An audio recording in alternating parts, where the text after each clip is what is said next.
Advocate Waqas Malik साहब, साबिक secretary Islamabad high court bar, हमारे साथ मौजूद हैं। एडवोकेट साहब, बहुत शुक्रिया आपने हमें ज्वाइन किया। मैंने आपका ये जो दरख्वास्त है जो आपने सुप्रीम जुडिशल काउंसिल को भेजी है कि जस्टिस मोहसिन अख्तर कियानी को काम से रोका जाए, बहुत सारी आपने उसमें बातें की और आपने उन्होंने कहा जी कि रियासत मुखालिफ एजेंडा अपनाया, waging war against the state.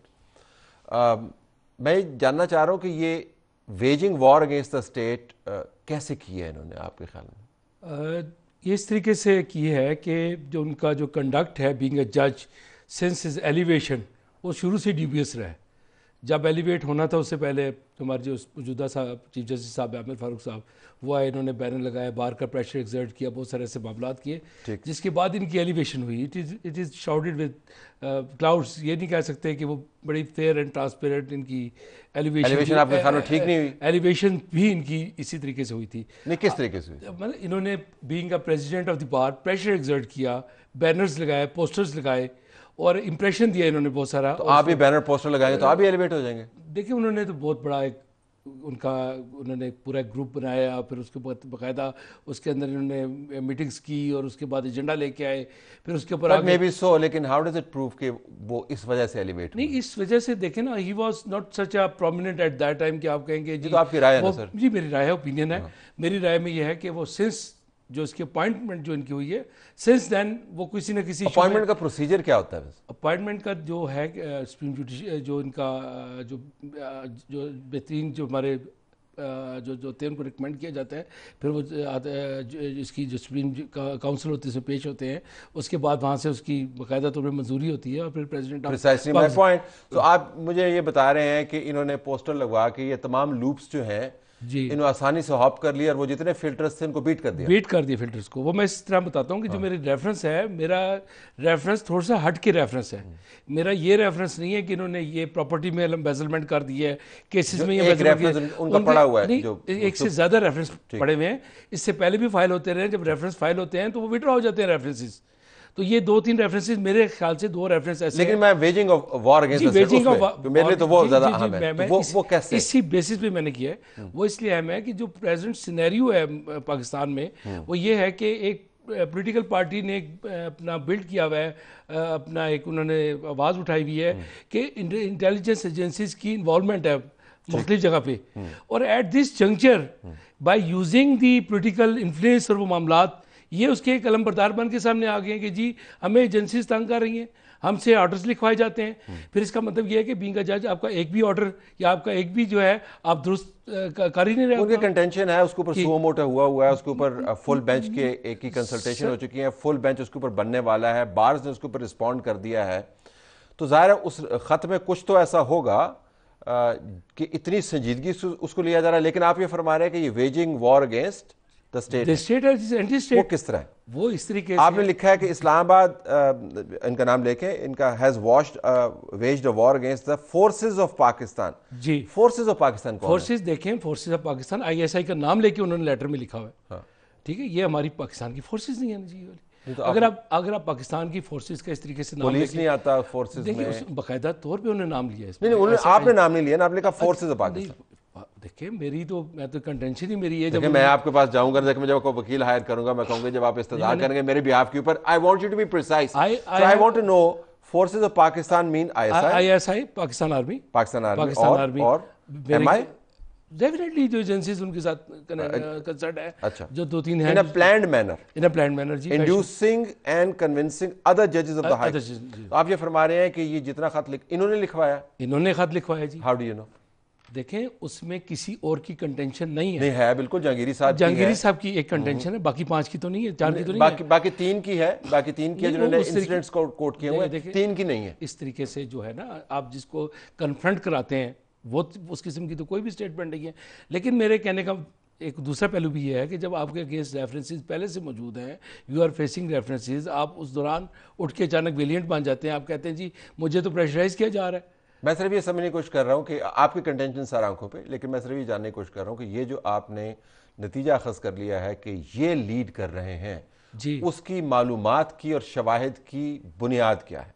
क्योंकि असल में आके तो एविडेंशियरी वैल्यू होगी ना जी, फिर आप एविडेंस प्रोड्यूस, उसकी वैल्यू क्या है? मतलब क्या आपके पास है? मैंने इसके साथ जो मैंने रेफरेंस है, इसके साथ मैंने वो तमाम शवाहिद वो आपने उनकी तारीख बताई है कि जी नहीं, मैंने तारीख नहीं, मैंने जुडिशियल ऑर्डर साथ लगाए में, मैंने FIR साथ लगाई हुई है। लेकिन वो वेजिंग मिसकंडक्ट तो हो सकता है, मिसकंडक्ट नहीं है। वेजिंग आप देखें कि आप बेनज़ीर भुट्टो शहीद के प्रोसिक्यूटर के ऊपर मर्डर अटैम्प्ट करते हैं, उसके बाद उसका 1 साल के बाद मर्डर हो जाता है, उसका जो कातिल है उसकी डेड बॉडी आपके जूनियर एसोसिएट जिसको आपने जज बनाया उसकी कंपाउंड आपके चेंबर के, जी चैम्बर के, AQ के चैम्बर का आपने इल्जाम लगाया? जी नहीं, इल्जाम नहीं है, वो लिखा हुआ है और मैंने जजमेंट का पैरा रिप्रोड्यूस किया इनका, अगर आप वो पढ़ेंगे तो जी उसमें लिखा हुआ है कि उसके कंपाउंड में लाश बरामद हुई है। तो आप इम्प्लाई ये कर रहे हैं कि ये किसी न किसी तरीके से कंप्लिसिट थे इन तमाम मामलात के अंदर? बराह रास्त तो आपने कहीं नहीं कहा ना जी, नहीं there is no direct acquisition that you say he did this, you are saying कि ये वाकयात हुए। मैंने नहीं कहा, मुझे जब जो मरहूम प्रोसिक्यूटर हैं जुल्फकार जिनके मर्डर अटेम्प्ट हुई, उन्होंने कहा, लेकिन हम मरहूम से तो नहीं पूछ सकते ना जी। उन्होंने FIR जब मरने से पहले दर्ज करवाई, उसमें तो लिखा है ना, उसमें मैंने तो नहीं उनको, मेरी तो कोई उनकी मुशावरत नहीं थी ना आपकी थी, लेकिन डायरेक्ट एक्विजिशन नहीं है। नहीं डायरेक्ट देखें, आपने कहा ये वाकयात हुए, अगर मुझे दुरुस्त फरमाइएगा अगर मैंने आपने कहा ये वाकयात हैं और ये इनका चेंबर बीच में इन्वॉल्व है, AQ लॉ चेंबर है उनका जी, और उसके अंदर ये लोग काम करते हैं, इन लोगों ने ये काम किए, उसके बाद बेनिफिट लिया, उसके बाद इनके कोर्ट के पास आई है मामला जिसकी अंदर ये एक्विट हो गए। नहीं सर, हाँ, इस तरह नहीं है। हाँ, जो जिसने मर्डर अटेम्प्ट की थी जुल्फकार की शहादत से पहले, जुल्फकार जो प्रोसिक्यूटर था उनकी शहादत से पहले, वो तो सीनियर सिविल जज बन गया। हाँ, ठीक है ना, वो भी है एडवोकेट एट दैट टाइम। ठीक है ना, जिसके इन्होंने लगवाया जी, इन्होंने इन्फ्लुएंशियल, ये तो आप कहते हैं ना मैंने कैसे ड्यूस किया, he was such influential person, इनके 7 जजेस लगे में इस्लामाबाद में। वो हम किस तरह साबित करेंगे कि इन्होंने लगवाए? सर जब एक ही चैम्बर के, तो जाहिर है कि वो आप उनके एकेडमिक रिकॉर्ड्स देख लें, मामला देख लें, उनकी FIR देख लें, कंपाउंडर से लाशें बरामद हो रही हैं और ये उसको हार्बर कर रहे हैं, और क्या एविडेंस होती है, खुद तो गान लेके नहीं, आप बिल्कुल बात आपसे मैं सिर्फ जानना चाह रहा हूँ कि जब आप ये फरमाते हैं कि ये इनके जज हैं और आप ये कहते हैं कि इन्होंने लगाए हैं, सर अब देखें जो तो मैं किस तरह साबित करूं कि इन्होंने लगवाए हैं? बिल्कुल वो इस तरह साबित होगा कि देखें जब FIR हुई, he was advocate and he was working in this chamber, so उसके बाद एक FIR हो गई, FIR होने के बाद ये जज भर्ती हो गए। सुन लें एक मेरी बात, गुजारिश कि आपने बेनज़ीर भुट्टो के मर्डर केस में किसी भी स्टेज पे इनको बुला के शामिल तफ्तीश ही नहीं किया, और ये इसको बिल्कुल ही आपने ट्रायल में आप 1000 चीजें निकाल सकते हैं। ट्रायल नहीं, ये तो फिर जुल्फकार अली भुट्टो का भी ट्रायल इसी तरह 50 साल के बाद आपने उसको बरी किया है। आप कहते हैं कि बेनज़ीर भुट्टो भी अगले 50 साल के बाद एक जज के खिलाफ एक रेफरेंस की दरखास्त की है, आपका हक है, आप अपने कानून को बहुत अच्छे तरीके से जानते हैं, आपने अहम ओहदा संभाले रखा है। मैं सिर्फ जानना चाह रहा हूं कि जब इसकी तहकीक होगी तो बराह रास्त लिंकेजेस डेवलप करने होंगे। बराह रास्त ये है कि जब वो मर्डर, ताने बाने नहीं हो सकते कि वो उधर काम कर रहा था। सर नहीं, मैंने कोड ऑफ कंडक्ट का हवाला दिया है जी, आपने चैम्बर फेलो का केस नहीं ले सकते, अपने भाई का, सगे का केस नहीं ले सकते, आप उसी मर्डर का क्लैश ऑफ इंटरेस्ट आता है, कॉन्फ्लिक्ट ऑफ इंटरेस्ट, आप जिसके घर से लाश बरामद हुई है उसके केस को आप खुद प्रिजाइड कर रहे हैं, आप उसकी जजमेंट ऑथर कर रहे हैं, फिर उनको बेगुनाह डिक्लेयर कर रहे हैं, आप एक्विट कर रहे हैं। दूसरे केस में भी इन्होंने ये किया कि जिसमें हमारी वो कचहरी हमला केस था, जो जज साहब मरहूम थे उनके केस में सुप्रीम कोर्ट में स्टेटमेंट दे के आए, बाद में आके खुद इसकी प्रिजाइड किया, इसको ऑफिसर को इन्होंने उसको उसके एसोसिएट पेश हुआ उस केस में और इन्होंने उसको भी क्विट कर दिया। But I'm just trying to understand कि आपको उनकी जजमेंट्स के साथ मसले हो सकते हैं, हम भी हमेशा जजमेंट के ऊपर तनकीद करते हैं, आपने देखा होगा, लेकिन जजमेंट्स से मसला होना और किसी को यह कहना कि आप रियासत के या फोर्सेस के खिलाफ वॉर वेज कर रहे हैं, फंडामेंटली डिफरेंट चीज़ है। Would you not agree? No sir, मेरा थोड़ी सी कंटेंशन डिफरेंट थी। मैंने इनका जो कंडक्ट है वो मैंने पहले इसमें सारा एलेबोरेट किया जी, मैंने इसके ऊपर इनके करप्शन के चार्जेस या दीगर चार्जेस नहीं लगाए। हाँ। मैंने वो FIR वो सबूत लगाए, जराइम की तरफ गए, जराइम की तरफ गया, ज्यादा संजीदा चीज है। इसको देखिए, बीइंग अ जुडिशियल ऑफिस इसको इंटरमिक्स नहीं करना चाहिए कि भाई आप एंटी स्टेट काम करें। आप कह रहे हैं कि ISI इन्फ्लुएंस कर रही है, हम कहते हैं आपको कौन सी ऐसी बैरूनी कुव्वत है जो आपको इन्फ्लुएंस कर रही है? आपको कौन सी कुव्वत इन्फ्लुएंस करती है कि आप रेमंड डेविस के एफिडेविट तैयार करवाते हैं अपने चैम्बर में, और फिर जिससे चैम्बर तैयार करवाते हैं उसी को अपने उसमें एसोसिएट रख लेते हैं अपने पास। रेमंड डेविस वाले केस के अंदर अगर आप जाएंगे, चूंकि उसको मैंने बड़े करीब से कवर किया है, तो उसमें फिर कोई भी नहीं बचेगा। आपको पता है ना, फिर रेमंड डेविस की जो डील हुई थी वो आपको पता है किस लेवल के ऊपर हुई थी। रेमंड डेविस को बाहर जाने के लिए खिड़की किस बंदे ने खोली की थी। वो सारे के सारे एस्टेब्लिशमेंट जिसकी आप बात कर रहे हैं, वो भी उसके अंदर इन्वॉल्व थे। रेमंड डेविस के मामले के अंदर सिर्फ कंपनसेशन मनी का मामला नहीं था। दरअसल बात ये ना सिर्फ मनी का, लेकिन उसको देखिए अगर आप वो इन्वॉल्व थे, आप किसी चीज को एज अ टूल यूज करके आप घुस के बैठ जाए उस फील्ड के अंदर और फिर आप अंधाता बन जाए उसके अंदर। आप देखिए ना, आपकी तो रेफरेंसेज फर्स्ट आप इंटरमिक्स एक पॉलिटिकल पार्टी के जो एजेंडा है दैट इज इंटायरली डिफरेंट। आप भी किसी जमाने में तहरीक इंसाफ के साथ नहीं थे? जी मैं तहरीक इंसाफ के साथ था। मैं और आप उनके लीगल विंग के को हेड करते? नहीं, मैं किसी को नहीं हेड करता था। हाँ। लेकिन मैं आपके साथ मुझे याद आ गया आपके साथ बात, आप तो बड़ा डिफेंड करते थे इमरान खान को। नहीं, मेरी सेंटिमेंट्स थी उसके साथ, Imran Khan. You were emotionally and politically involved with the man. नहीं, इस तरह पॉलिटिकल नहीं था मैं। आप ये कह सकते हैं कि मैं उस वक्त मैं एजेंडे में था। मैंने उनका आखिरी जो प्रोग्राम था धरना से पहले वो मैंने ही कंडक्ट करवाया था, being secretary Islamabad high court. तो वो मैं उससे इनकार नहीं कर रहा, लेकिन मैं एक बात ये कर रहा हूँ कि अगर वो उनका बिरानिया बिल्ट हो रहा है एक एजेंसी के खिलाफ, एक स्टेट की फोर्स के खिलाफ, और आप इसके अंदर आपने ये भी लिखा है कि आईएसआई फेल हो गई, उनको रोकना चाहिए। सर आप देखें ना, अगर तो आईएसआई इनको डिक्टेट कर रही होती तो फिर ये फायदे ना उठा रहे होते, फिर ये जजमेंटें पास ना हो रही, फिर इनके घरों से लाशें बरामद ना हो रही होती, इनके जूनियर्स पे एफआईआर ना हो रही होती। आपने अपने इसमें लिखा है दरखास्त में कि आईएसआई को इनको रोकना चाहिए, इनको बिल्कुल रोकना चाहिए था। आईएसआई ने नहीं रोका, इंटरसेप्ट कर ही नहीं सके, नहीं कर सके। आपने फेल का लफ्ज इस्तेमाल किया। जी मैंने फेल का। आप ये कह रहे हैं तो आप भी क्या फोर्सेज ऑफ द स्टेट के खिलाफ वॉर वेज कर रहे हैं? आप उनको कह रहे हैं कि आपने अपना काम नहीं किया और आपने ऐसे बंदे को काम ना करना और बात है। इनका जो हेड है वो इसके ऊपर कॉग्निजेंस ले सकता है, वो कह सकता है इनको कि भाई अपनी आप इसकी तहकीक करें, इसको सॉर्ट आउट करें। अच्छा, वाई हिम और बाकी जिन जजेस ने लेटर साइन किया उनके खिलाफ क्यों नहीं? जी आप उनके खिलाफ क्यों नहीं? गुजारिश ये है कि ये जो है इसके अंदर मेरे पास एक कंक्रीट एविडेंस, इसके एविडेंशियल मेरे पास पूरे सबूत। That you believe is evidence may not be evidence. That you believe is evidence. If you don't want to believe, ये आपकी मसला है, लेकिन मैं आपसे मेरा तो कोई मसला नहीं, मैं तो सवाल पूछ रहा हूं। मेरा मसला है मैंने सवाल पूछा। नहीं, आप पूछिए सवाल। लेकिन ये कोर्ट के ऑथेंटिक डॉक्यूमेंट्स हैं, ये कोर्ट के ऑर्डर हैं जिनको आपने खास तरीके से इस्तेमाल करके रेफरेंस के अंदर एक अपनी तरतीब बनाई। तरीके से नहीं इस्तेमाल नहीं किया मैंने, ये इन्होंने खुद पास की हुई जजमेंट। मैंने जजमेंट्स को कंपाइल करके इनके सामने रख दिए कि आपके जूनियर थे, आपका चैम्बर था, ये कातिल थे। आप किस तरीके से आर्टिकल 5 की वायलेशन हुई जिसके ऊपर आर्टिकल 6 लगना चाहिए। आप आर्टिकल 4 के मुताबिक लॉयल ही नहीं है स्टेट के साथ। ठीक है, आपकी लॉयल्टी टू स्टेट शो नहीं हो रही। तो कॉन्स्टिट्यूशन की डेफिनेशन स्टेट की क्या है, जरा मुझे बताएं ना जी। कॉन्स्टिट्यूशन उसमें तो कहीं ऐसा नहीं लिखा हुआ, उसके अंदर तो कहीं नहीं। आप आर्टिकल 4 पढ़े ना जी, उसमें लिखा हुआ है loyalty to the state. Loyalty to state है ना जी। State is what? How do you define state? State आप डिफाइन आर्टिकल 1 में नहीं, आप आर्म फोर्सेस को मिलाइन करना और आप उसको तरकीब वो सेपरेट आर्टिकल है जिसके तहत आप जुडिशरी को भी नहीं मिलाइन कर सकते। उसी आर्टिकल के तहत आप जुडिशरी को भी मिलाइन नहीं कर सकते। नहीं, मिलाइन करना एक अलग चीज है, लेकिन आपका एक एक्शन जो है एक रिपीटेडली और कंसेक्टिवली आप उसको तो आइन की डेफिनेशन जो मैंने थोड़ी बहुत पढ़ी उसके अंदर तो आईएसआई रियासत नहीं है, रियासत फौज रियासत नहीं, रियासत की डेफिनेशन बिल्कुल अलग है।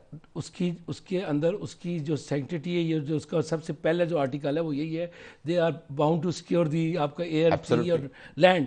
अगर जो आपकी डिफेंड कर रहे हैं, आपकी इस कंट्री को डिफेंड कर रहे हैं, आप उसी के अगेंस्ट अगर आप खड़े हो गए हैं, जो आपके अपने दरखास्त के मुताबिक जो फेल हो गए इनको रोकने के लिए। नहीं, फेल इसलिए रोकने के लिए हो गए कि मेरा कहने का इधर कंटेंशन ये है कि इतने सारे इवेंट्स हुए हैं, इस इवेंट पे अभी तक किसी का ध्यान क्यों नहीं किया?